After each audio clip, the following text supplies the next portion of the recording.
읽으면 남습니다. 내비책방. 안녕하세요. 내비책방입니다. 오늘 소개해드릴 책은 사람이 힘겨운 당신을 위한 관계의 심리학이라는 책입니다. 최광현 저자님께서 지어주셨고요. 21세기 북스입니다. 21세기 북스 책만 왜 읽냐라고 어떤 분께서 질문을 주셔서 답변을 드리자면, 출판사의 책들을 모두 다 읽을 수 있는 건 아닙니다. 출판사 측과 이렇게 협의에 따라서 읽을 수 있는 책들이 있는데, 제가 유튜브 채널이 아직 이렇게 활성화되지 않은 상태다 보니까 그 허락을 구하는 게 좀 힘들었습니다. 그래서 제가 메일을 드렸을 때 읽어주시고 나서 답변을 보내주신 출판사 중에 유일하게 허락을 해주신 출판사였어요. 그래서 21세기 북스의 책들을 지금은 읽고 있습니다. 광고나 이런 거 받은 거 전혀 없고요. 21세기 북스 측에서 흔쾌히 허락을 해주셨기 때문에 이 출판사의 책들을 읽고 있다는 점 알아주셨으면 좋겠고, 답변이 되셨나 모르겠습니다. 자, 오늘의 책 부제부터 한번 좀 읽어보도록 하겠습니다. 상처는 어느 날 갑자기 찾아오지 않는다. 나만 힘들었던 건 아니었군요. 사람 때문에 지치고 힘든 당신에게 건네는 가족 심리 치유 전문가 최광현 교수의 관계 테라피 라는 표지로 시작을 합니다. 자, 목차부터 한번 소개를 해드려 보겠고요. 목차가 좀 불편하신 분들은 클립을 통해서 본문으로 바로 가셔서 들어주시면 감사하겠습니다. 처음으로, 그리고 프롤로그. 1강. 갈등은 어느 날 갑자기 찾아오지 않는다. 관계 심리학. 갈등이 갑자기 찾아오는 경우는 거의 없죠. 아예 모르는 사람이라면 몰라도 아는 사람들끼리는 갑자기 생겨나는 갈등은 잘 없을 것 같습니다. 물론 요새는 이 갈등도 좀 빨라지는 것 같아요.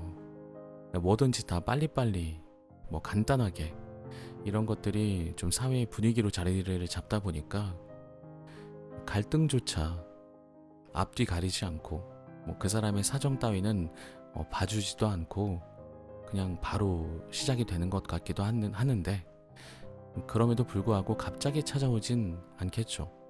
아는 사람이라면요. 관계라는 심리학. 갈등은 어느 날 갑자기 찾아오지 않는다. 인간의 비밀병기, 협력. 인간은 계속해서 살아남고 종족을 보존할 수 있었던 이유 중에 하나가 협력이라는 말이 있습니다. 무리 생활을 하는 물론 다른 동물들도 많이 있겠지만, 인간은 굉장히 좀 체계화된 협력 생활을 하죠. 관계에 기술은 없다. 2강. 관계를 바라보는 두 가지 시선. 심층 심리학과 체계 이론. 마음의 응어리, 콤플렉스. 콤플렉스 하나쯤은 있지 않으실까 싶습니다. 근데 콤플렉스가 있을 수 있지만 이것에 영향을 받으면서 사는 분들도 계시고, 이것을 깨트리려고 하는 분들도 계실 거라고 생각이 돼요. 저는 좀 후자에 가깝긴 합니다.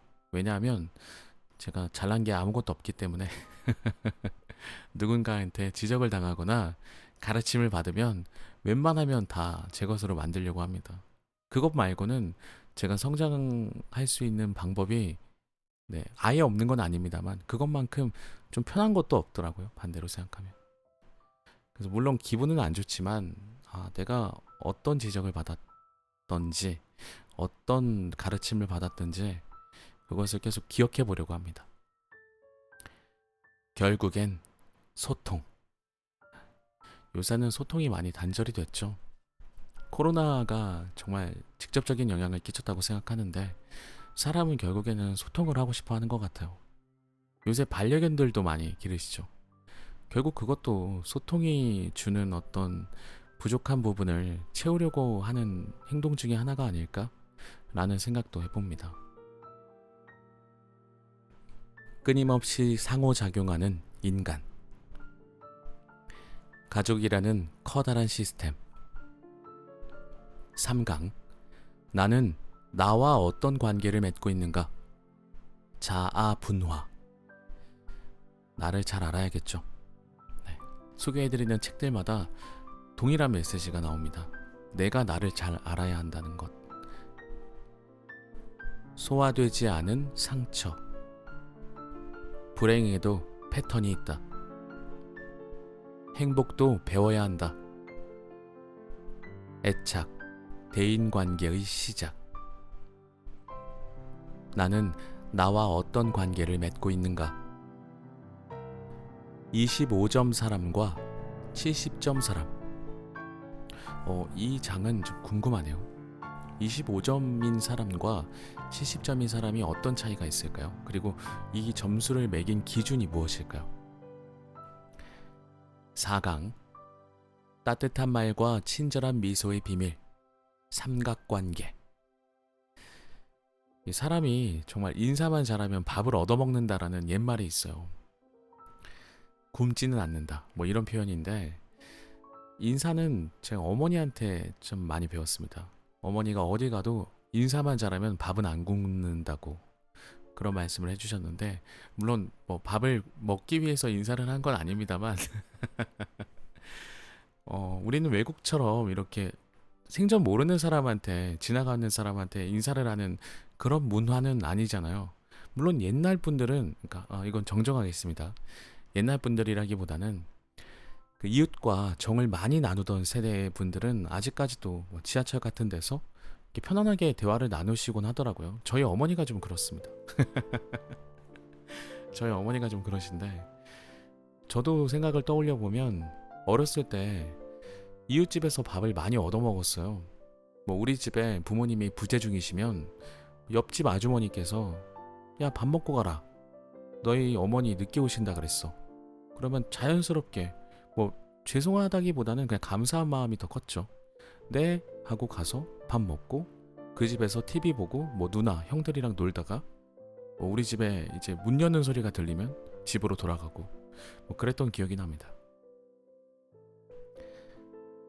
연락이 3초라도 늦으면 불안한 사람. 우리는 익숙함에 끌린다. 이 순서가 좀 바뀌었습니다. 불행한 관계의 이유. 관계가 불행하다면 어떤 이유들이 있을지 아마 이 장에서 소개를 해주시지 않을까 싶습니다. 살면서 좀 갈등을 많이 겪는 그런 불행한 관계에 놓이는 경우들이 있잖아요. 다양한 관계에서 이런 것들이 발생을 하고는 하는데 어떻게 또 풀어주실지 궁금합니다. 세 사람이 되면 관계가 복잡해진다. 이거 뭔지 알 것 같습니다. 친하게 지내는 세 사람이 있으면 뭐 예를 들어서 가와 나가 친하고 나와 다가 친하고 다도 가랑 친해. 셋이서 친한데 이 중 한 사람이 빠지는 상황에서 뭔가 미묘한 일들이 발생을 하더라고요. 관계가 위태롭다는 증거. 삼각관계의 또 다른 유형들. 5강. 나는 나를 얼마나 사랑하는가? 자존감. 변화시켜야 하는 것. 에릭인가 필립인가. 이 장도 어떤 예시를 들어주시는 것 같은데, 에릭이라는 이름을 가진 사람과 필립이라는 이름을 가진 사람, 이 두 사람이 어떤 상황에 놓여 있을 때를 좀 예시로 들어서 설명해 주실 것 같습니다. 자존감이 성장하면 나를 괴롭히는 내 안의 목소리. 자존감과 의사소통의 관계. 관계의 규칙. 6강. 갈등을 해결하는 가장 오래된 방식. 희생양. 희생양. 이것은 뭐 사회 여러 분야에 걸쳐서 사용이 되는 방법이죠. 지금도 사용이 되고는 합니다. 희생양을 내세워서 어떤 갈등을 종식시키는 방법. 그 희생양이 내가 된다면 참 끔찍할 것 같습니다. 인류만큼 오래된 희생양의 역사. 가족의 짐을 짊어진 사람. 가족 희생양이 생기는 이유. 가족 안에서도 희생양이 생기나 봅니다. 가족 안의 프로메테우스. 가족 희생양 유형. 문제아라는 가면을 쓴 희생양. 가면을 썼다고 표현하는데 그 어떤 갈등의 비난을 한 사람의 탓으로 돌리면서 해결하려는 이런 방법들은 굉장히 안 좋은 것 같습니다. 있어서는 안 될 일이겠죠. 특히 가족 안에서라면 너무 끔찍하지 않습니까? 내가 꿈꾸지 않은 나의 꿈. 7강. 관계에도 구조가 있다. 가족의 구조. 가족 갈등에 관해서도 좀 집중적으로 다뤄주시는 것 같습니다. 지금 책의 목차를 보니까 물론 밖에서 남과의 관계도 중요하지만 일단 내실이 단단해야 외실도 단단해지지 않나 싶네요. 일단은 먼저 가족이 중요하지 않나. 나만의 문제가 아니다. 관계에도 구조가 있다. 영희의 도둑질. 관계라는 집의 구조. 하위 체계. 역할들 간의 상호작용. 경계선. 눈에 보이지 않는 장벽. 8강. 부부의 침대에 6명이 있다. 가족 트라우마. 이건 또 뭘까요? 상처는 상처를 만든다. 교묘하게 반복되는 상처. 가족이라는 상처와 갈등의 연장선. 미국의 토네이도를 일으킨 브라질 나비. 나비 효과를 말하는 게 아닌가 싶네요. 무의식적으로 전염되는 감정. 가족의 카르마. 9강. 존중받고 인정받고 싶다는 욕구. 권력. 실패를 예상하는 것도 전략이다. 이것도 좋은 말인 것 같습니다. 우리가 가장 고통스러울 때. 무시받지 않기 위해서. 우리가 가족 안에서 갈등하는 이유. 관계를 규정하는 의사소통의 방식. 이게 문득 그 가족의 어떤 갈등을 좀 이렇게 책에서 말씀해 주시고 있는 것 같은데, 요새 그 육아 프로그램이 많잖아요. 근데 저는 그 육아 프로그램을 보면서 과연 그런 갈등을 갖고 있는 가정이나 혹은 그런 가정 생활을 꿈꾸고 있는, 그러니까 그런 가정 생활이 아니라 어떤 결혼이나 이런 것들을 꿈꾸고 있는 사람들이 그런 프로그램을 봤을 때 과연 결국엔 잘 해결됐네, 다행이다 라는 생각을 할지, 저렇게 힘든 거구나, 너무 좀 부정적인 생각을 할지, 그게 참 생각이 많이 들더라고요. 어떤 생각들을 많이 하실지. 저는 물론 후자일 확률이 높다고 생각을 합니다. 그래서 과연 그런 프로그램에 어떤 장단점들이 있겠지만 저는 좀 부정적인 영향이 더 크지 않을까라는 좀 우려를 많이 합니다.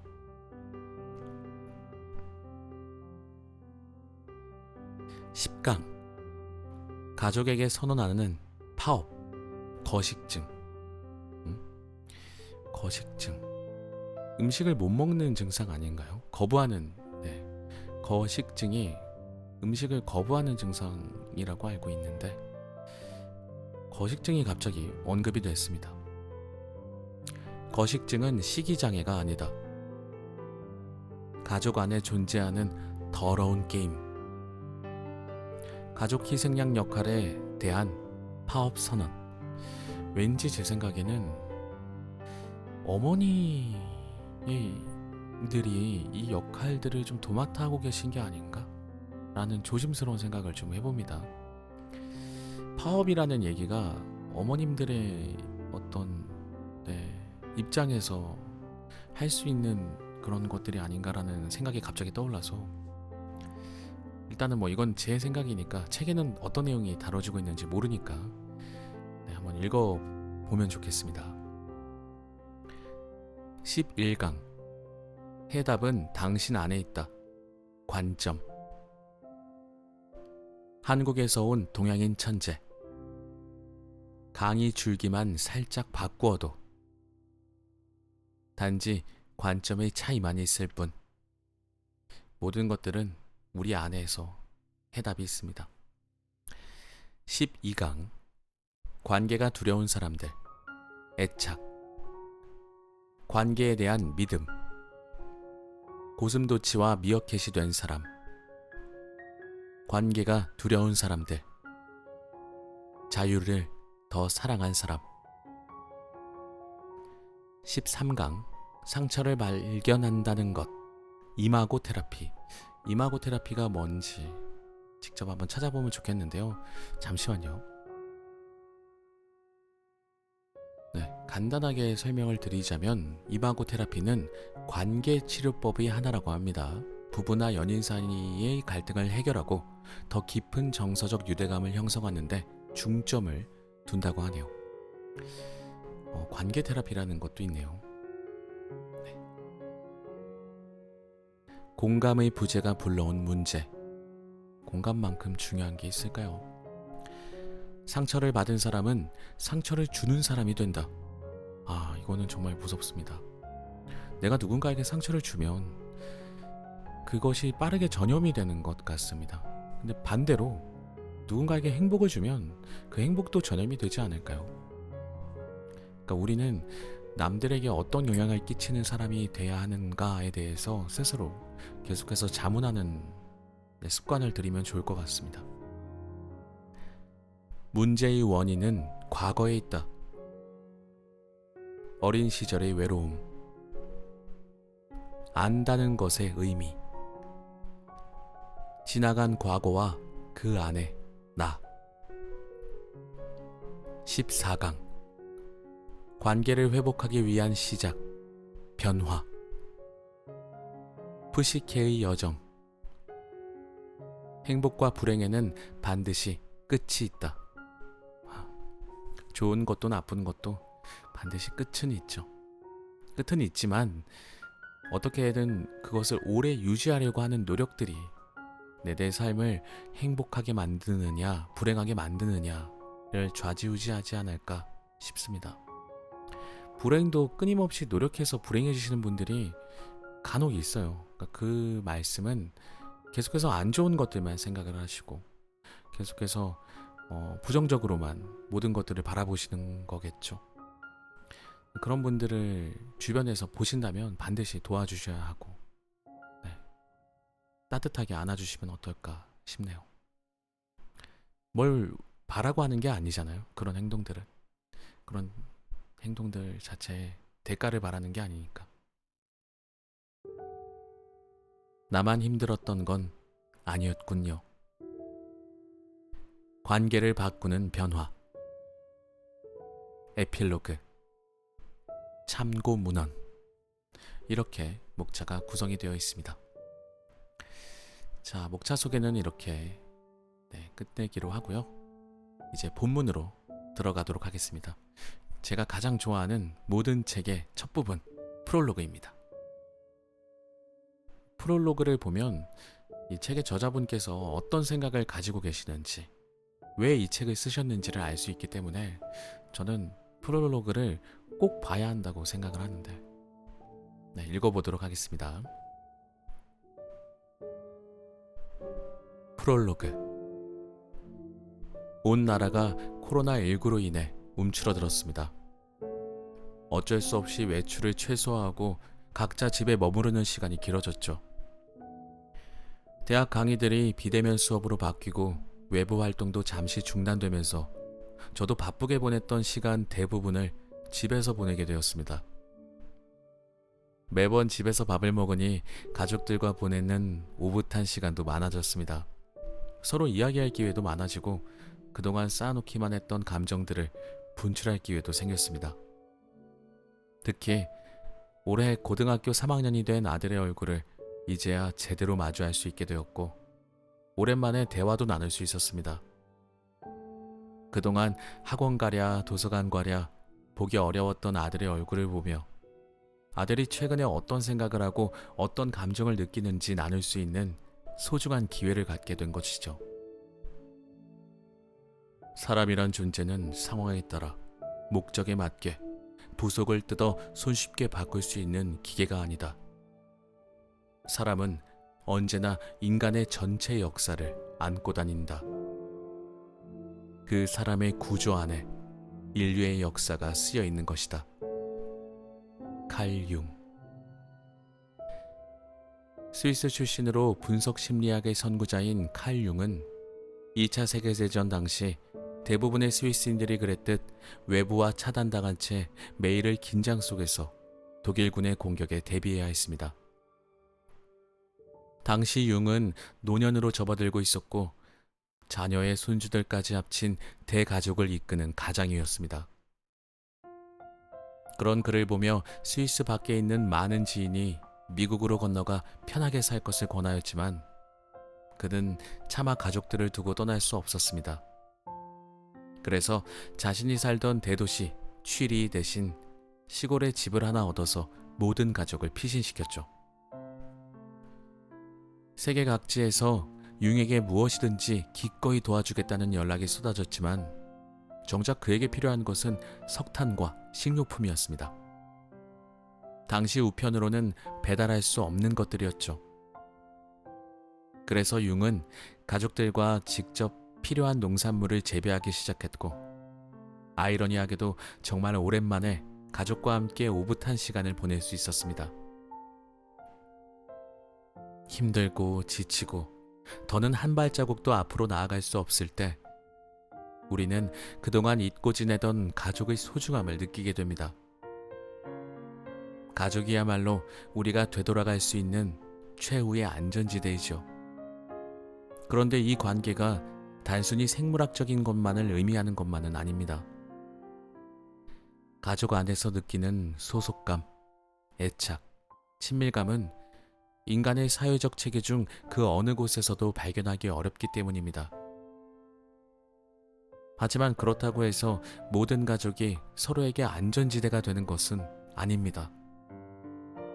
관계와 소통의 문제로 갈등하고 있는 가족들에겐 가족이야말로 세상에서 가장 무거운 짐이 될 수 있습니다. 주역의 문헌전을 보면 적선지가 필유여경이라는 고사성어가 나옵니다. 선행을 쌓는 집안에는 반드시 남는 경사가 있다는 말이죠. 여기서 우리 조상들에게 가장 중요한 삶의 가치가 되었던 적선이라는 개념을 발견할 수 있습니다. 우리 조상들은 적선을 많이 해야 팔자를 바꾸고 집안이 잘 된다는 굳은 믿음을 가졌습니다. 그런데 적선은 단순히 가난한 사람에게 동냥하는 개념이 아닙니다. 적선은 재물로도 하지만 마음으로도 하는 것입니다. 평소 성질 안 내는 것도 적선이고 고통을 덜어주려 노력하는 것도 적선이고 상대방이 힘들 때 묵묵히 이야기를 들어주며 공감해주는 것도 적선입니다. 제가 힘겨운 시간 강사 시절을 끝내고 드디어 지방에 있는 한 대학에서 자리를 잡아 서울을 떠날 때 오랜 사회생활로 잔뼈가 굵었던 외삼촌이 해주신 말이 기억납니다. 드디어 본격적인 사회생활을 시작하게 된 네가 알아야 하는 건 사회는 철저히 주고받음의 대차대조가 정확하다는 것이다. 여기서부터는 이제 네가 제자와 동료 그리고 상사들에게 한 행동을 언젠가 반드시 돌려받게 된다는 것을 기억해라.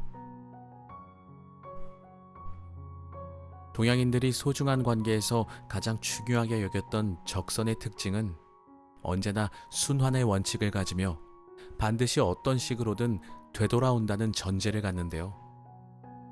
그래서 저도 외삼촌의 말대로 늘 관계 안에서 이 말을 기억하고 살기 위해 애썼습니다. 관계는 단란하고 안락한 삶의 근거가 됩니다. 그러나 이 관계는 하루아침에 이루어지는 것이 아닙니다. 가족 관계에서 부부가 서로에게, 부모가 자녀에게, 자녀가 부모에게 해야 할 가장 기본적 삶의 모습은 마음으로 적선을 하는 자세일 겁니다. 그런데 이것은 가족 관계에서만이 아닌 무수히 많은 인간 관계에서도 적용됩니다. 오늘날 우리에게 가장 힘든 것이 인간관계가 아닐까 싶습니다. 사회가 더 복잡해지고 나날이 기술의 발전도 이루어지면서 인간관계도 갈수록 더욱 힘들어지고 있죠. 저는 관계를 이야기하는 심리학, 즉 관계 심리학을 살펴봄으로써 관계를 건강하게 유지할 수 있는 원리를 이야기하고자 합니다. 이를 통해 다양한 인간관계 안에서 관계의 어려움을 겪는 사람들이 심리학적 지혜를 찾을 수 있을 거라 믿습니다. 아무쪼록 이 책을 통해 관계 안에서 벌어지는 긴장과 갈등을 풀 기회를 얻게 되길 바랍니다. 저자님 대신해서 읽었습니다. 가족관계에 관한 책만은 아닐 거라고 생각이 듭니다. 어떻게 보면 가족은 가장 가까운 관계일 수 있기 때문에 가족 관계에서 잘 풀어낸다면 다른 사람, 타인을 만나더라도 더 잘 관계의 갈등과 긴장을 풀어낼 수 있지 않을까 싶네요. 네, 1강부터 들어가 보도록 하겠습니다. 1강. 갈등은 어느 날 갑자기 찾아오지 않는다. 관계 심리학. 잘 지내던 관계에서 발생한 갈등은 어느 날 갑자기 찾아온 것이 아니다. 이미 그 불행은 오래전에 시작되었던 것이다. 바로 이 부분이 관계 문제를 바라보는 시선이어야 한다. 관계 안에서 이루어지는 협력은 인간이 가지고 있는 최고의 비밀병기다. 협력의 의미와 함께 협력의 상실이 가져오는 것들을 알아보고자 한다. 그리고 이를 통해 관계라는 심리학으로 들어가 보자.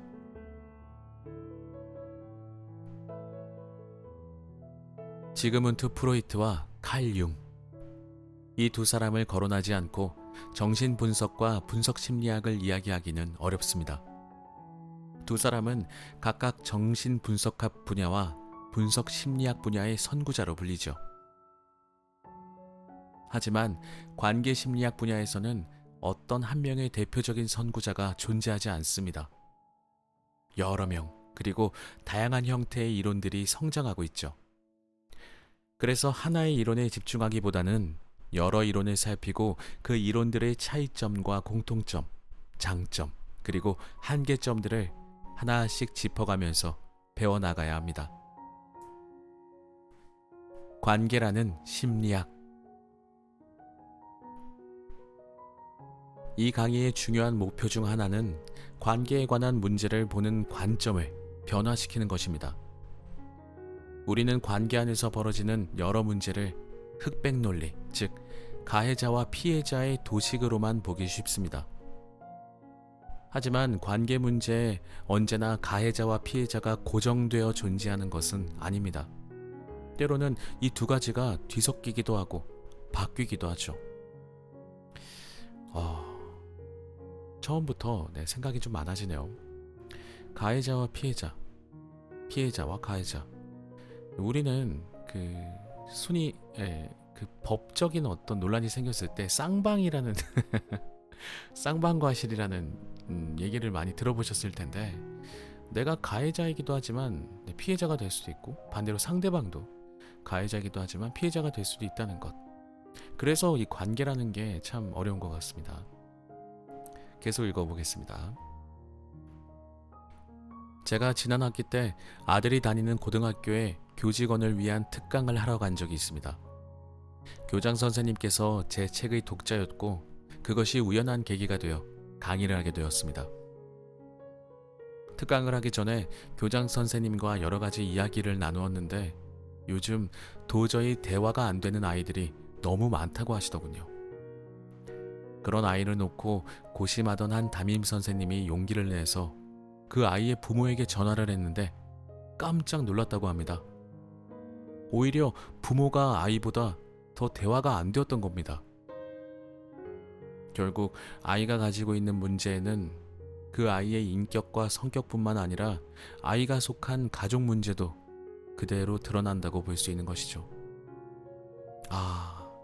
이래서 저자분께서 이 가족의 관계에 대해서 좀 집중해서 후반부에 책을 좀 이렇게 쓰신 게 아닌가 싶습니다. 책의 후반부에. 결국에는 가족 문제가 잘 풀려야 바깥에 나가서도 그 사람들이 갈등을 일으키지 않는 사람이 될 수 있는 거겠죠.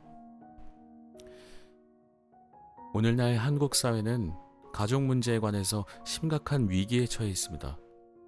특히 우리나라는 이혼율이 대단히 높은데 이는 IMF 외환 위기와 관련되어 있습니다. IMF 외환 위기와? IMF 당시 한국 사회는 경제적 위기를 겪었고 이로 인해 많은 가정이 해체되었습니다. 부모의 불행한 결혼 생활을 지켜보았던 자녀에게도 이것은 큰 상처가 되고 트라우마로 남게 되었죠. 자녀가 힘든 사춘기를 지내고 성인이 되었을 때 비록 현재의 삶에 별다른 문제가 없다고 할지라도 가족으로 인한 상처는 인생의 길목마다 자녀의 발목을 잡습니다. 이렇게까지 생각을 하시네요. 저자분께서. IMF가 단순히 우리나라 어떤 경제에만 영향을 미친 것이 아니라 가족에게 영향을 미쳤고 그 영향을 받은 사람들이 새로운 가족을 만드는 것에 어려움을 겪는다. 그러니까 단순히 한 가지 어떤 사건이 일어났을 때 그 사건이 해결이 됐냐 안 됐느냐는 단언하기 힘든 것 같습니다. 시간이 지나봐야 아는 것이겠죠. 젊은이들에게 꿈꾸는 미래에 대해 물어보았을 때 하는 대답이 예전과 많이 달라졌습니다. 과거에는 어떤 것을 하겠다, 어떤 사람이 되겠다는 꿈을 가졌다면 오늘날 젊은이들의 꿈은 소확행입니다. 소소하고 확실한 행복이죠. 비록 내가 대단한 사람이 되지 않는다고 해도 행복한 가정을 이루고 그 안에서 알콩달콩 행복한 삶을 살고 싶다는 소박한 꿈을 갖는 것입니다. 그런데 행복한 가정을 이루겠다는 꿈은 사실 그 어떤 꿈보다도 도달하기 힘든 경우가 많습니다. 노력만 갖고 되는 것은 아니거든요.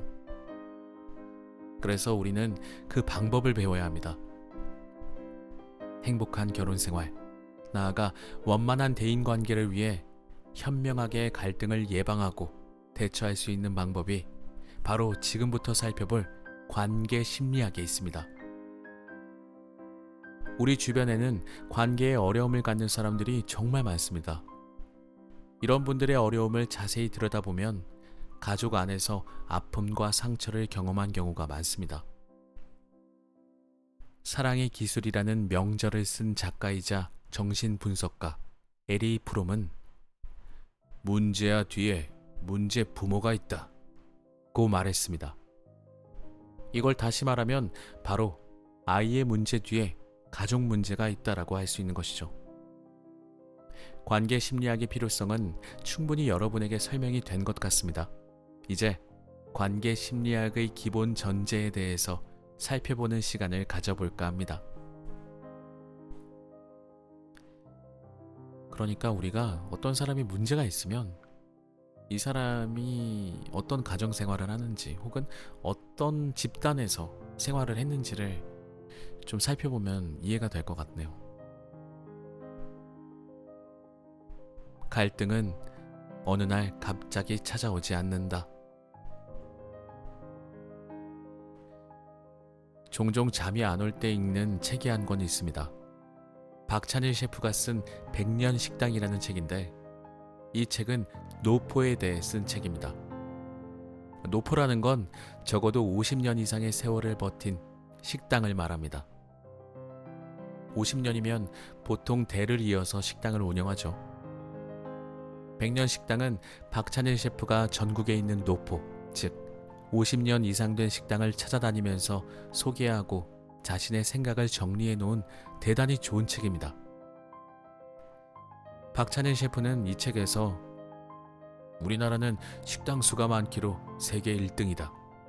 그리고 맛있는 식당은 절대 망하지 않는다. 는 말을 합니다. 맞습니다. 욕쟁이 할머니 식당이 살아남는 이유는 불친절해도 맛이 있기 때문이죠. 박찬일 셰프에 의하면 이 백년 식당들은 공통된 특징을 가지고 있습니다. 맛있다는 거예요. 그리고 주인이 직접 일합니다. 이것은 아주 중요합니다. 마지막으로 직원들이 오래 일한다는 겁니다. 노포에서 일하는 직원들은 보통 20에서 30년 정도 근속합니다. 30년 일해도 명함도 못 내민다고 하죠. 서울 종로에 있는 유명한 냉면집 우레옥의 전무 김지억 씨는 지팡이를 짚고 현관을 지킵니다. 사람들은 그가 주인인 줄 알지만 50년간 일을 한 전무입니다. 대단하지 않나요? 50년 동안 일을 하는 직원도 멋있지만 50년 동안 그를 채용한 주인도 놀랍습니다. 뿐만 아니라 박찬일 셰프는 이 책에서 쉽고 단순하며 맛있는 요리를 하는 건 가장 높은 수준에 도달했을 때 가능하다. 라고도 이야기합니다. 쉽게 말해서 정말 단순하면서 맛있는 궁극의 맛을 낼 수 있는 식당이 진짜 수준 높은 식당이라는 것입니다. 이것은 보통 노하우만으로 되는 것이 아닙니다. 세월이 필요한 작업이라고 할 수 있겠죠. 저는 지방에 강연하러 갈 때마다 백년 식당에 나와 있는 식당들을 찾아다니는 취미가 있습니다. 그렇게 찾아간 식당 중 한 곳이 상주 식당입니다. 대구에서 가장 번화가에 있는 추어탕 전문 식당인데요. 이 식당은 1년에 2번 특별한 날이 있습니다. 12월 15일이면 문을 닫고 3월 1일엔 문을 엽니다. 한겨울에 완벽한 국내산 미꾸라지를 찾을 수 없고 질 좋은 채소도 찾을 수 없다고 판단했기 때문이죠. 그래서 그런 품질이 떨어지는 재료로 음식을 준비하기보다는 차라리 겨울엔 문을 닫고 봄에 다시 문을 연다고 합니다. 박찬일 셰프가 어떻게 한 세대 이상 이렇게 긴 시간을 버틸 수 있었냐고 묻자 상주 식당의 사장인 차 씨는 이렇게 대답합니다. 잘 되던 회사나 가게가 어디 하루아침에 무너집니까? 여러분, 이 말을 하기 위해서 지금까지 이 이야기를 했던 것입니다. 잘 나가던 회사나 가게가 하루아침에 무너지지는 않습니다. 이미 무너져가는 걸 알아차리지 못했을 뿐이에요. 그러다가 종말을 맞이하게 되는 것이죠. 관계 심리학에서 관계 문제를 바라보는 시선도 차 씨의 시선과 다르지 않습니다. 잘 지내던 한 가족의 불행과 갈등, 또래 친구나 동료와의 갈등은 어느 날 갑자기 찾아온 것이 아닙니다. 부주의한 운전은 교통사고의 위험성을 높입니다. 하지만 운전을 못한다고 해서 반드시 교통사고가 나는 것은 아닙니다.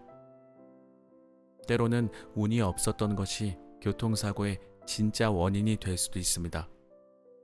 하필 음주운전을 하던 차가 지나갈 때 운전을 하고 있던 것이죠. 이걸 어떤 논리로 설명할 수 있겠습니까? 말 그대로 운이 나쁘다고밖엔 설명할 수 없겠죠. 하지만 가족의 문제는 운이 나빠서가 아닙니다.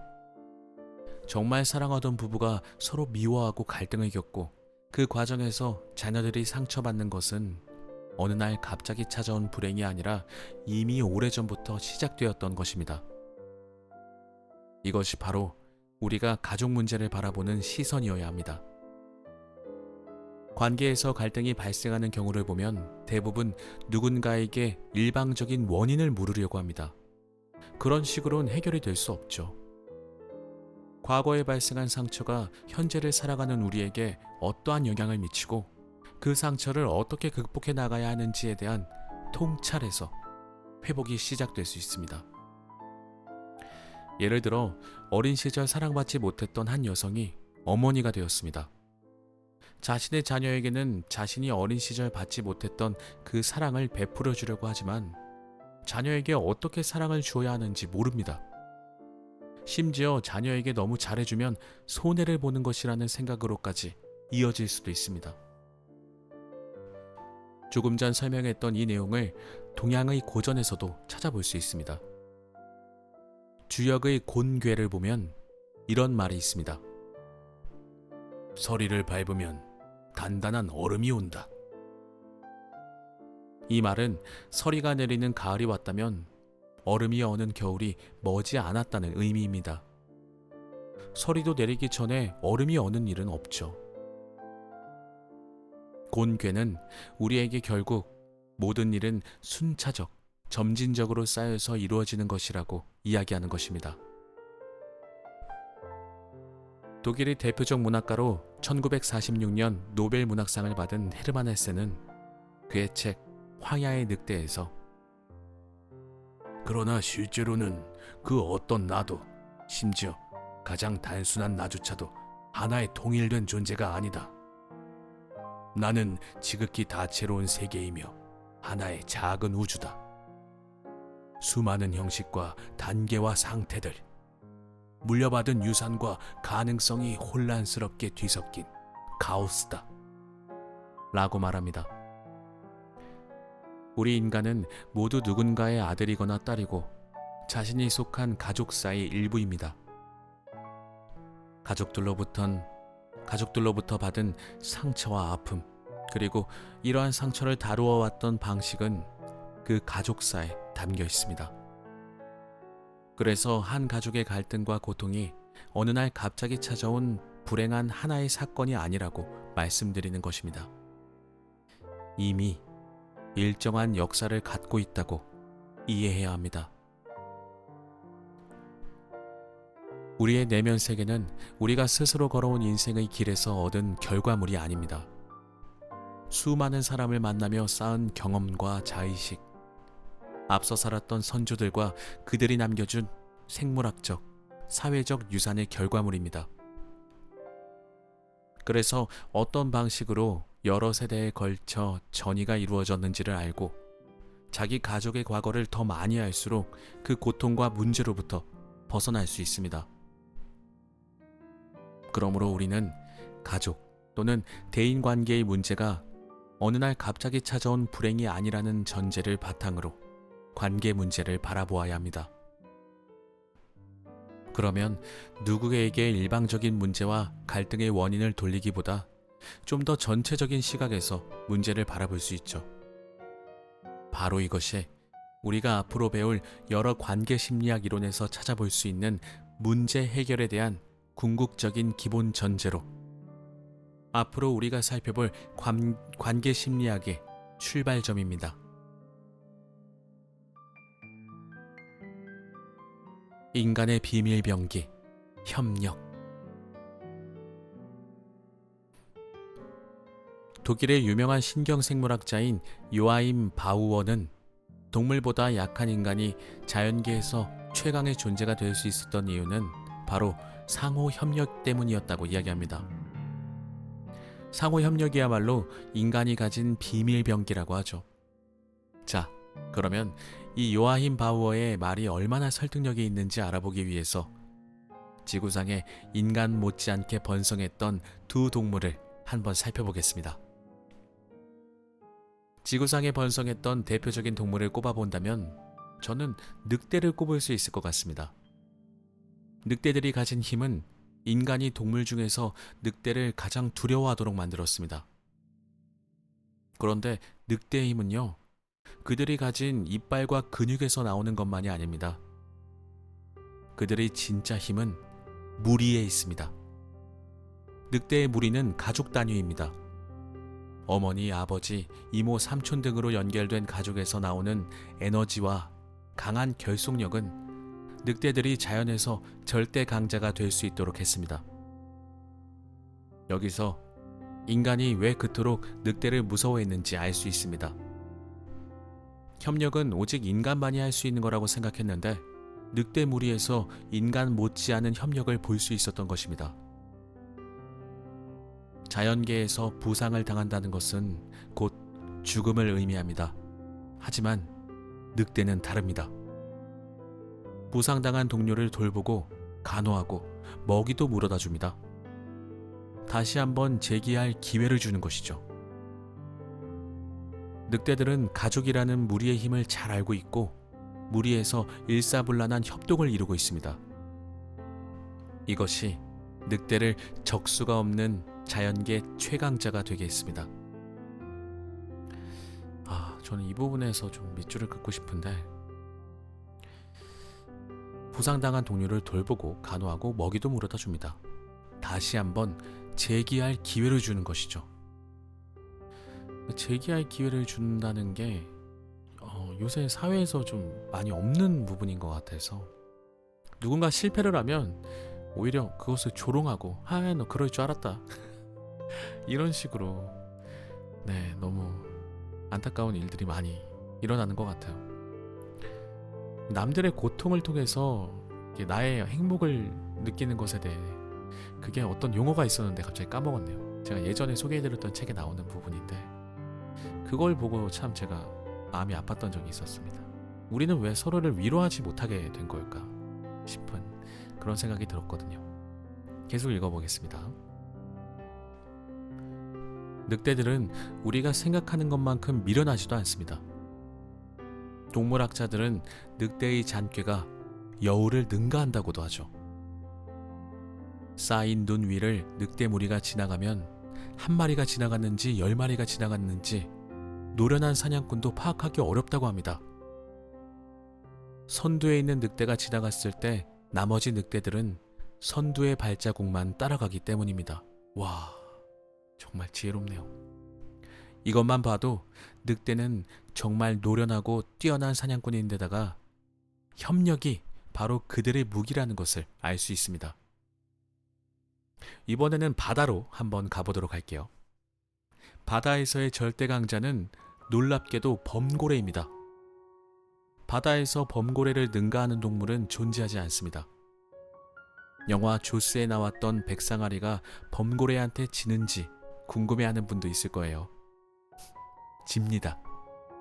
여러분은 아마 어떻게 범고래가 거대한 몸집을 가지고 있는 그 큰 백상아리를 사냥할 수 있는지 의아할 텐데요. 사냥할 수 있습니다. 백상아리는 혼자서 생활하지만 범고래에게는 한 가지 특징이 있거든요. 바로 무리입니다.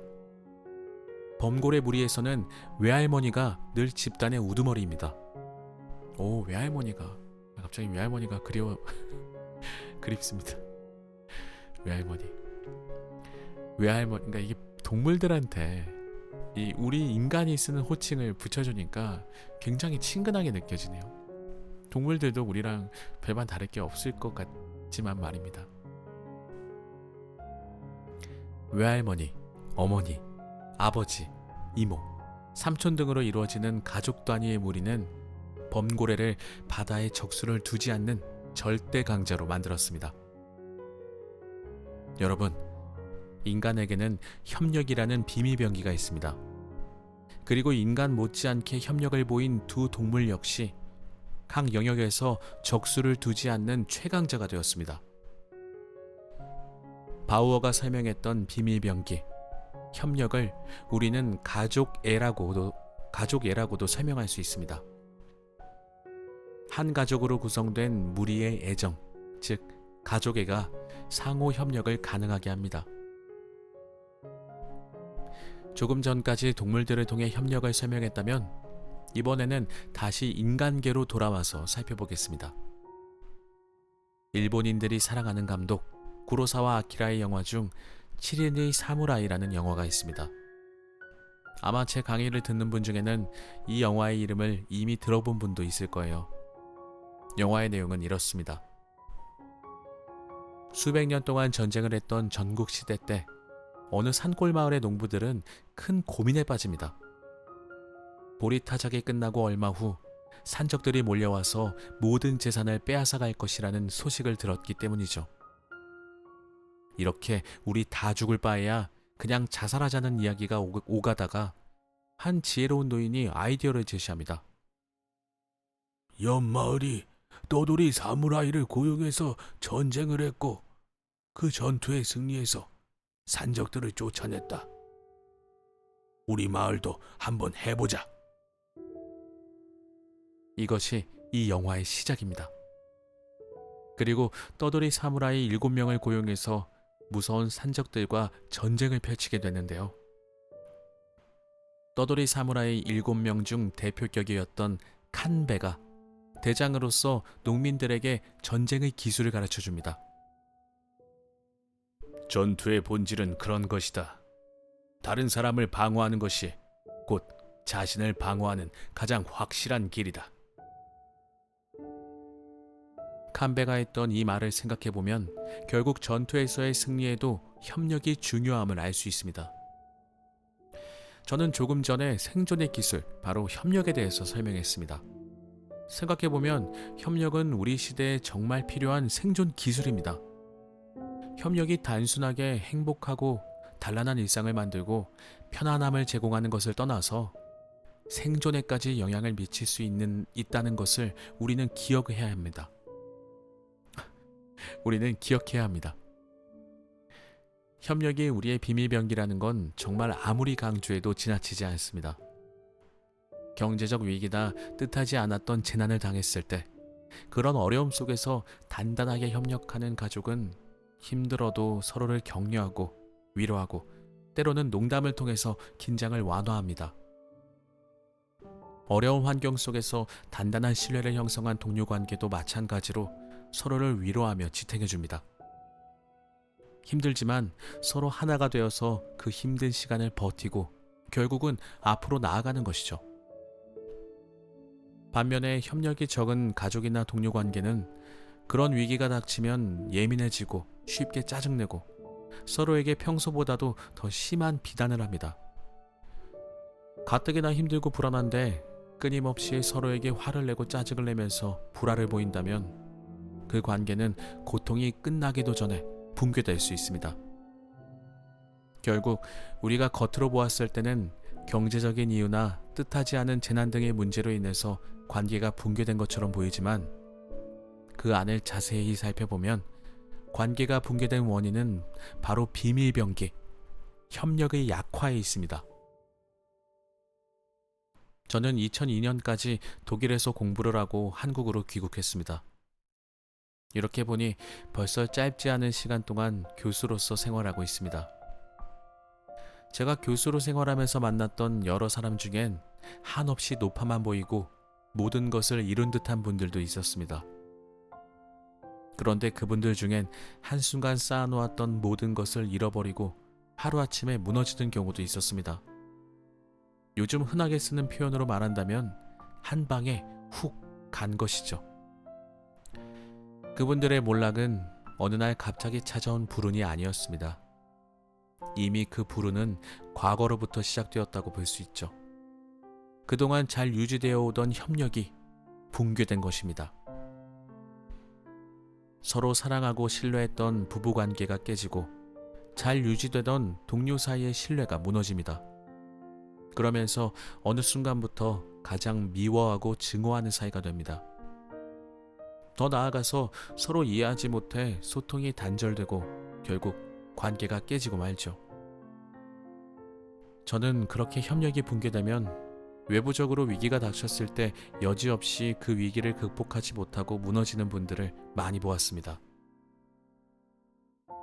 여러분, 오늘날 협력은 단순한 행복 조건이 아닌 생존 기술이라는 것을 이 시간을 통해 여러분에게 당부하고 싶습니다. 제가 불행의 일정한 역사가 있다고 설명했던 걸 기억하실 겁니다. 그리고 그 가족이 불행한 진짜 이유는 바로 협력의 붕괴입니다. 상호 협력의 붕괴는 모든 것을 무너지게 합니다. 가족 문제, 더 나아가서 대인관계 문제에는 이유가 있습니다. 오랜 시간 이어지던 아픔과 상처, 트라우마, 그리고 세대와 세대를 통해서 반복되고 있는 불행의 패턴 등 모든 것들이 한 가족을 끊임없이 아프게 하고 다시 돌아보게 하는 것이죠.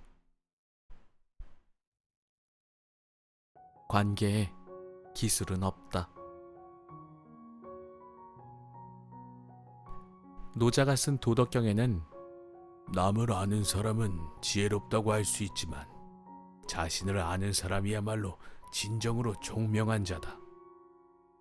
남을 이기는 사람은 힘이 있는 자이지만 자기 자신을 이기는 사람이야말로 진정으로 강한 자이다. 라는 말이 나옵니다. 노자의 말은 이번 학기 관계 심리학이 추구하는 관계 능력에 대한 견해를 반영합니다. 인간관계를 위한 능력은 기술적이고 기교적인 차원에 속하지 않습니다. 인간관계를 개선하기 위해 사용할 수 있는 몇 가지 요령만을 익혀서 그것을 적용한다면 신통치 않은 결과를 얻게 될 것입니다. 인간관계는 대단히 복잡하고 또 관계에서 벌어지는 여러 가지 차원의 문제들이 서로 얽혀 있어서 한 가지 부분만을 개선한다고 결과가 좋아지지 않기 때문입니다. 따라서 관계 심리학은 먼저 관계를 바라보는 전체적인 시각을 가지게 합니다. 관계라는 것은 종합 엔터테인먼트라고 볼 수 있을 것 같아요. 즉, 우리가 관계를 잘 맺으려면 모든 부분을 다 잘해야 하는데 상대방의 움직임을 잘 파악하고 상대를 통제하는 힘을 갖는 것만이 능사는 아닙니다. 먼저 자기 자신과 좋은 관계를 유지해야 하며 타인과 관계를 맺는 방식이 건강하게 잘 작동해야 하죠. 내가 진지하게 한 말을 상대방이 건성으로 받아넘기면 나는 상대방의 태도에 이미 상처를 받습니다. 그러나 상대방이 내 말에 진지하게 반응해주고 귀를 기울이며 열심히 들어주기만 해도 큰 기쁨을 느낍니다. 그런가 하면 내 말에 무관심하고 무시하는 듯한 상대방의 자세를 내가 어떻게 받아들이는가에 따라서도 전혀 다른 결과를 만들어낼 수 있어요. 무시하고 얕잡아보는 태도로 받아들일지 아니면 내가 말을 할 때 주변에서 발생한 소음이나 주의를 끌만한 일로 인해 만들어진 해프닝으로 볼지 또는 상대방이 가진 소통 방식의 문제로 볼지에 따라 달라집니다. 상대방의 무관심으로 상처받고 고통을 느낄 때 이것이 나의 인생, 인격, 외모, 스펙의 문제가 아니라 소통하는 방법의 문제라는 사실을 알기만 해도 우리는 관계 회복의 첫 단추를 잘 끼울 수 있습니다. 자, 그럼 앞으로 우리는 이런 복잡한 관계 문제들에 대해서 관계 심리학의 이론들은 어떤 입장을 취하는지, 그 이론들이 가진 독특한 특징과 기존 이론과의 차이점들을 하나하나 살펴보면서 탐색해 보도록 하겠습니다. 자, 이렇게 1강이 마무리가 됐습니다. 우리가 어떤 생각을 가지고 이 관계에서 갈등이 생겼는지 혹은 긴장감이 생기는지에 대해서 어떤 시각을 가져야 할지에 대한 그 설명이 1강에서 자세하게 잘 나와 있네요. 일단 우리는 전체적인 시각을 가져야 하고, 그리고 결국 중요한 것은 협력이다. 근데 협력이라는 것은 나만 해서 되는 게 아니잖아요. 그러니까 이것이 참 어려운 것 같습니다. 자, 2강부터는 어떻게 자세하게 방법들을 가르쳐 주시지 않을까 싶은데요. 자, 오늘의 책 사람이 힘겨운 당신을 위한 관계의 심리학, 여기까지 일단 읽도록 하겠습니다. 최강현 작가님, 교수님의 책이었고요. 21세기 복수입니다. 여러분들의 관계에 도움이 꼭 되길 바라면서 오늘의 책 추천을 드려보겠습니다. 저는 다음 시간에 다른 책으로 다시 찾아뵙도록 하겠습니다. 감사합니다.